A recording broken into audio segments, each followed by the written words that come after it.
Greek civilization spans more than 2,000 years, longer than separates the ancient Britons from television. It stretches from Mycenae, where Homer's Agamemnon reigned and was murdered over 3,000 years ago, to the Parthenon of Athens in the 5th century BC, the greatest building of its kind in the world. In the evening of Greek civilization, it reaches to the Santa Sophia of Istanbul, the ancient Constantinople. These are magnets that draw us to the Greek world, again and again.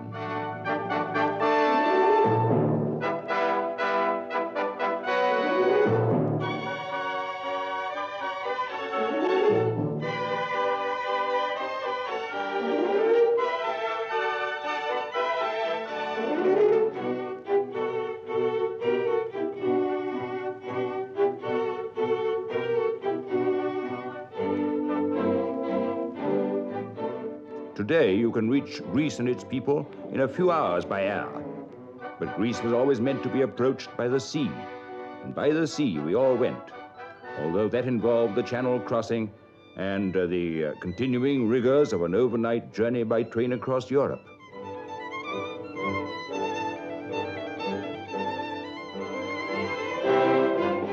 These are some of the rigors.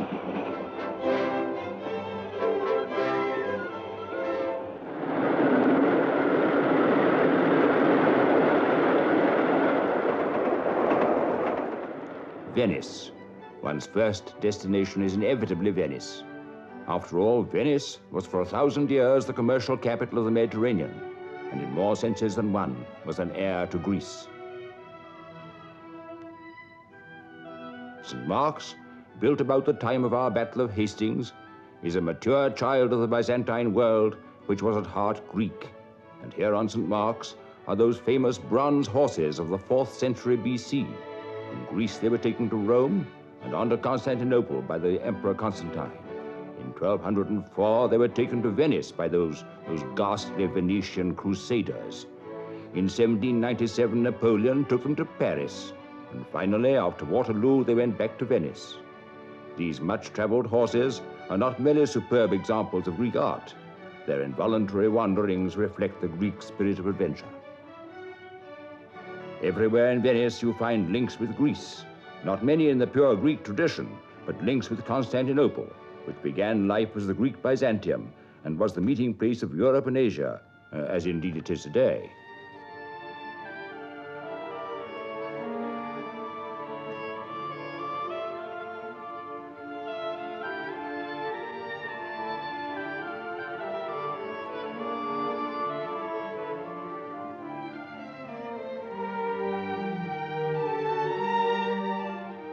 Then another strand in our Greek theme.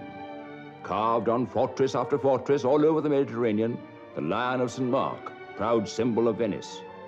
Partly Greek, partly Persian, carried hither and thither by soldiers and merchant venturers, and today resting, finally one hopes, on the column where it's been in war and peace since 1250.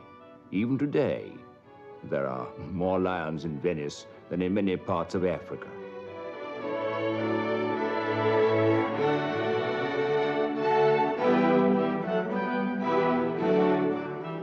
My own memories of Venice go back to the First World War, and I can't help marveling how much of man's glory has so far survived his own destructiveness. Venice in 1917. The great soldier Corleone had gone into hiding, the most dramatic equestrian statue in the world. There's a man for you. Just look at the fellow. The splendid brutality of the Middle Ages in every line of him. In 1917, the Greek horses too were safely put away. Only the Lion of St. Mark defied the bombs unshielded. Today, 40 years later, you might think this place was still the center of the world.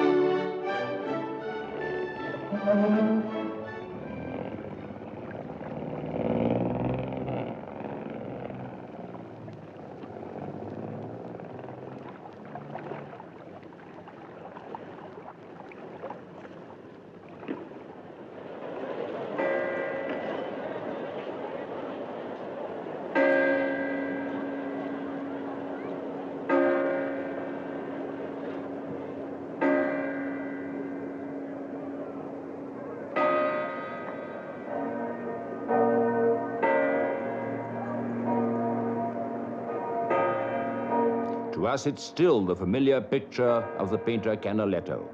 Still the great commercial city, cashing in on its magnificent conventions and traditions, behaving as if Venice were a most serene republic still.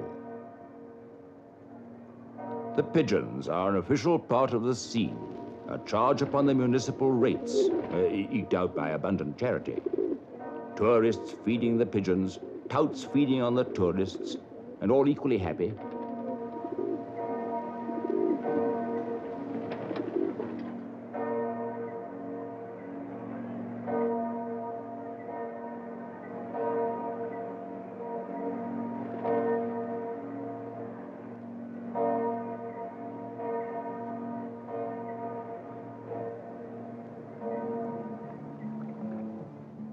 Let us not frown too much on this Venice of the tourists. True, its wonderful reflections are twisted more often nowadays by odorous and noisy launches than by the silent gondola.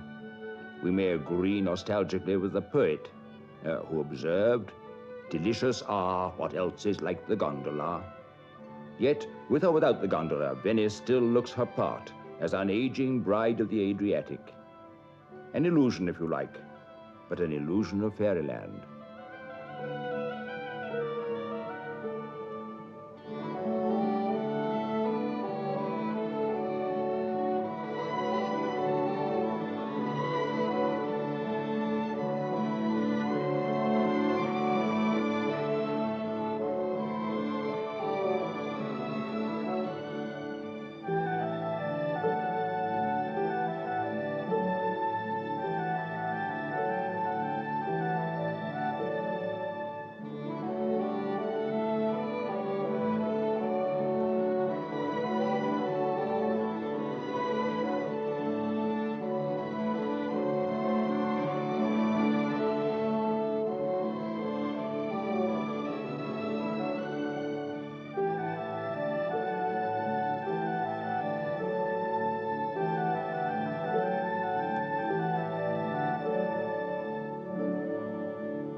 And now the cruise was taking us into that Adriatic Sea, into which in the days of her greatness, Venice was remarried solemnly every year by her chief magistrate. Our ship followed almost exactly in the wake of the old Venetian crusaders.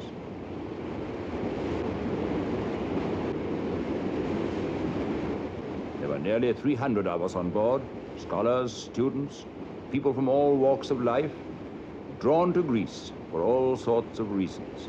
I discussed the extraordinary pull that Greece still seems to have on us with Sir John Wolfenden. Well, I suppose one of the chief attractions, the first attraction, is the actual country itself, isn't it? Yes. Mountains, rivers, streams. But besides that, you know, there are other things that the Greeks put there as well. Your temples and statues and theatres, all those things we're going to see in the next few days. Well, now, we tourists, we're going here with, I suppose, with various purposes. Some of us are interested in temples, and some of us are interested in flowers. Mm. But isn't there some force that draws people to Greece beyond all that, although they haven't read any Greek or Latin? I think there is. And I think if you really want it, and I think it's worth trying to say this, that's not easy. I think it's true to say, don't you, that what the Greeks did in the questions they raised in their thinking, the books they wrote, the poetry they wrote, the experiments in living, in political democracy, all those things, they all start there. Plato and all that. Plato and Aristotle, Sophocles, Thucydides, wherever you look in the fields of art or history or political living, it all starts in Greece. You don't think we give the Greeks credit for rather too much? Well, I don't know. I'm prepared to give them credit even today, you see, it's not very fashionable nowadays to be pro-Greek, even in the pro-ancient Greek sense. People don't think as much as they used to of the philosopher Well, Plato. wait a minute. You get scientists nowadays getting up on their hind legs and saying, we read Greek.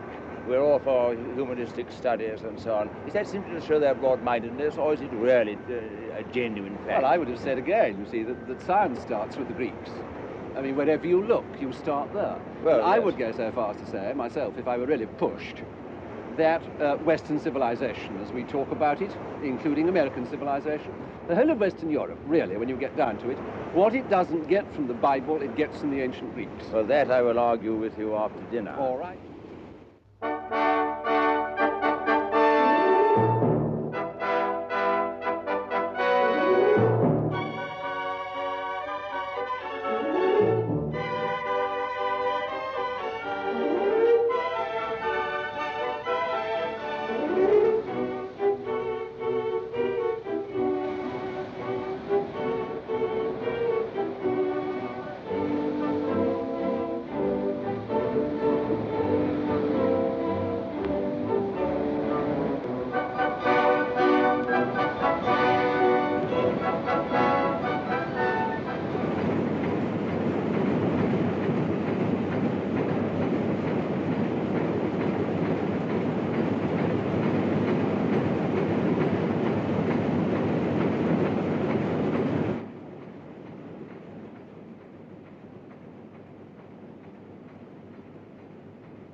Within 36 hours, the ship reached the west coast of the Peloponnese.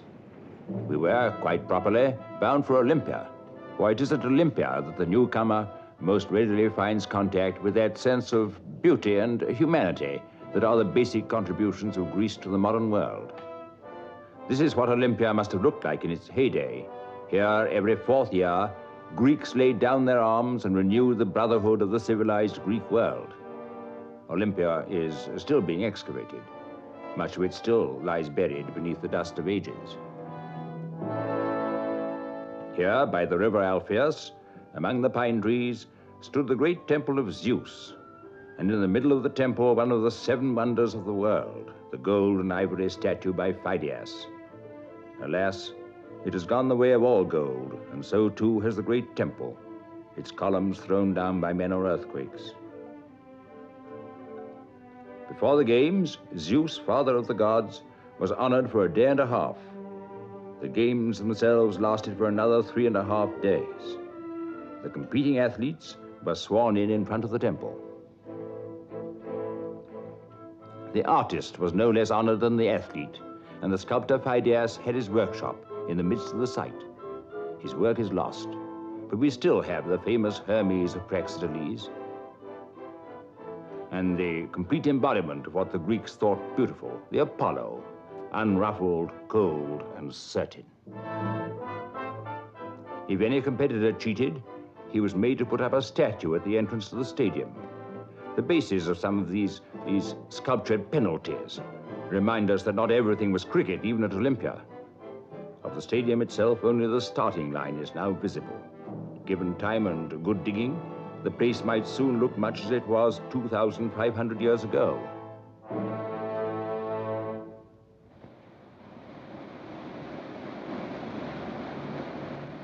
Back on the ship, now bound for Corinth and its canal, I discussed some of the features of the Olympic Games with Francis Kinchin-Smith of the University of London. But during the whole of the Games, peace was enforced upon the whole of the Greek world, wasn't it? All wars stopped.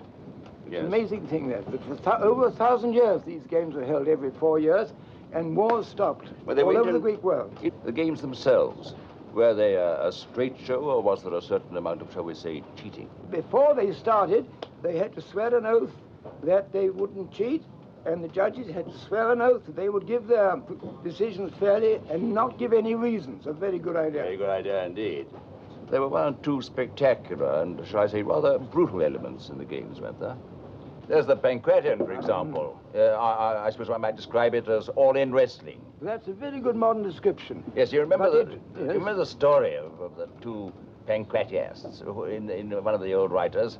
They'd fought themselves to a standstill and they lay in heaps on the ground about 3 yards apart. And they were level, they were equal. Each done as much harm as the other. And then finally one of them mustered enough strength to crawl over to his opponent, to grasp his little toe and to break it. He won. He won by a short toe. That's a very good story. But there were other stories dealing with Pancration that are almost much more brutal than that, you know. They were allowed to do anything they liked, kick, twist, except gouge a person's eyes out or bite. And if they did, the umpire had a long stick and gave them a good whack on the back. Oh, yes. There was an awful lot of that going on. Yes.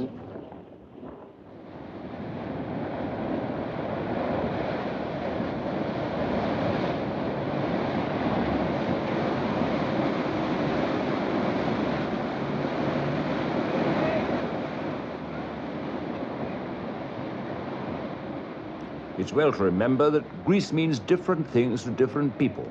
To the Christian scholar, it's preeminently the scene of the propagation of the Christian faith. It was this aspect of Greece that Mr. Pentreath, headmaster of Cheltenham, was lecturing about. In many cities in Greece and in Ionia on the west coast of Asia Minor, we shall in a sense be in the footsteps of St. Paul.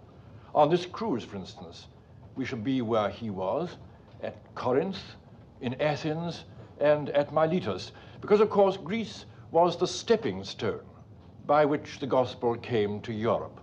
At Corinth, we can stand where Paul once stood. You remember he was brought up before Gallio, the proconsul of the Roman province. The opposition were frightened of him and haled him before the judgment seat. Well, the archaeologists have given us the judgment seat, a platform about 8 feet high and 30 feet wide. And there the proconsul would appear from time to time in state, sitting more or less on the edge of it, and anyone who had a grievance to make could confront the Roman proconsul. So you can imagine Paul being brought by the Jews, standing before Gallio. St. Paul apart, I find little to get excited about at Corinth. It's been shaken by earthquakes too often and has rather lost heart. There is, however, a bit of a very fine temple, one of the oldest in the Greek world, that of Apollo. Even in ruin, it gives one a foretaste of the extraordinary beauty and repose of Greek architecture. We are now going through the Corinth Canal. It's impressive to look at and has a curious history.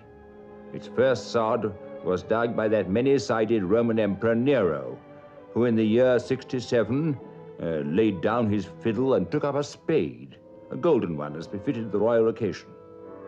But he didn't get very far with it. The canal wasn't completed until the 19th century, when the French and the Greeks finished the job between them.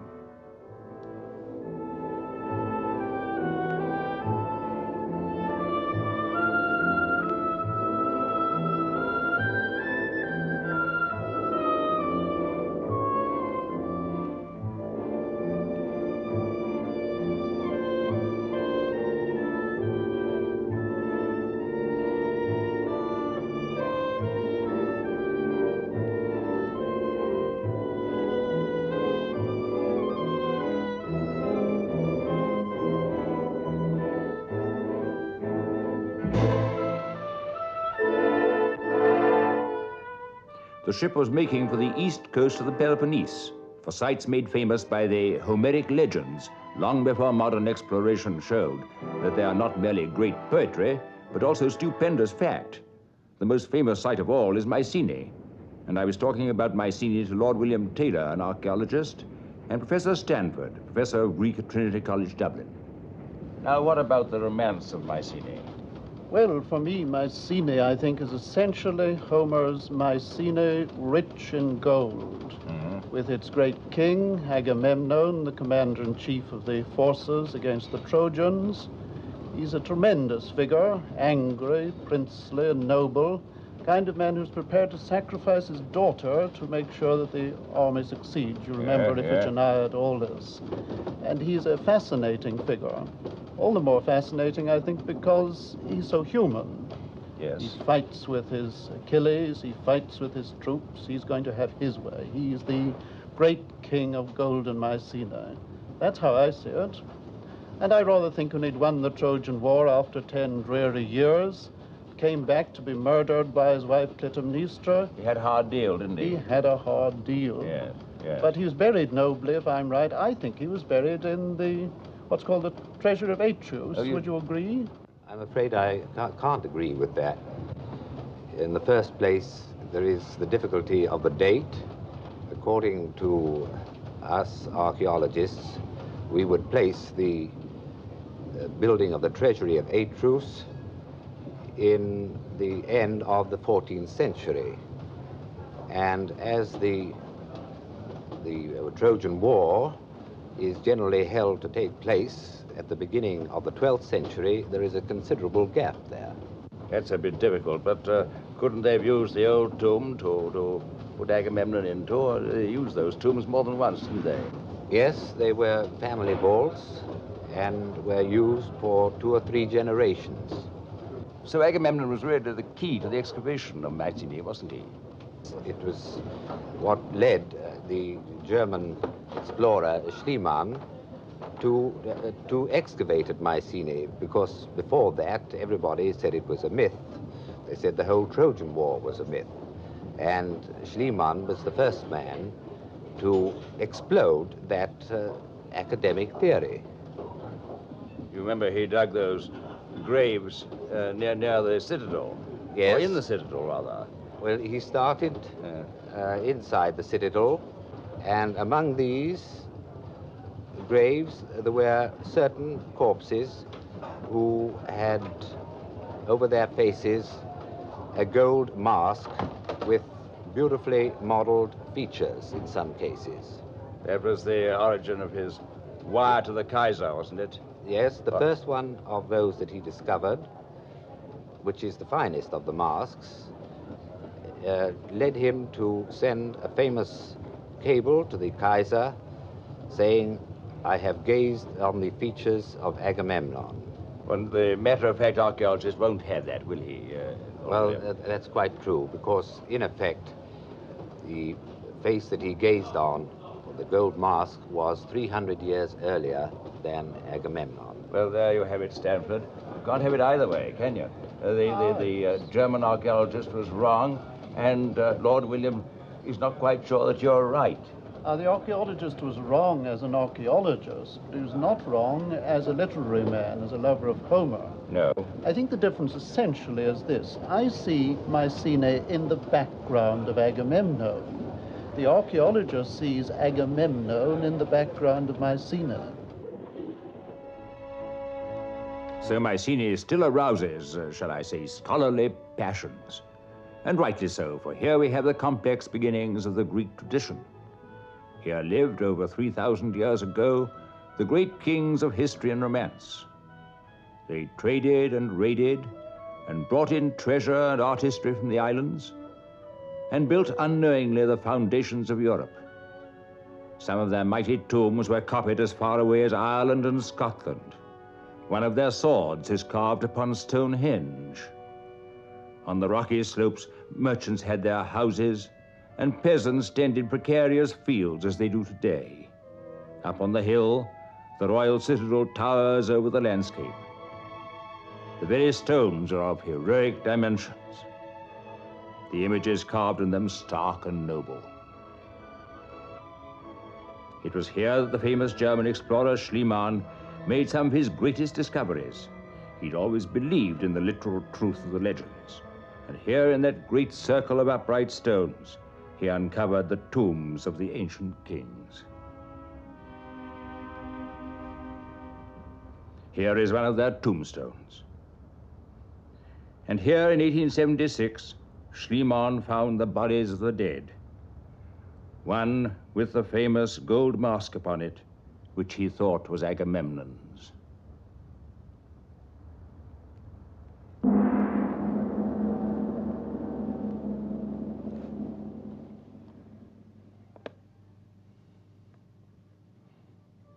With them lay the armory of heroes, their swords, the jewelry of their women.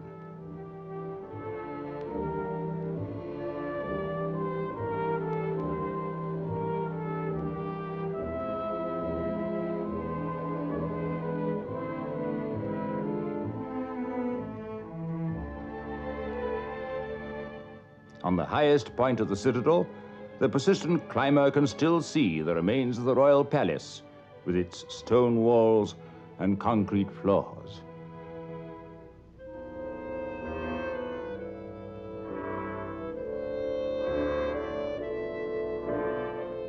Below is the rock-cut cistern for water in case of siege, with its long staircase leading up out of the darkness.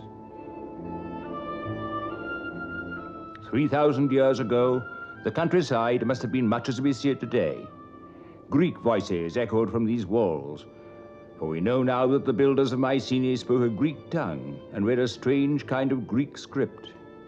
Golden Mycenae, Homer called it. Today, it's a sight and a scene and a memory on a heroic pattern, and as such it dominated our thoughts long after we'd sailed away towards the Greek islands.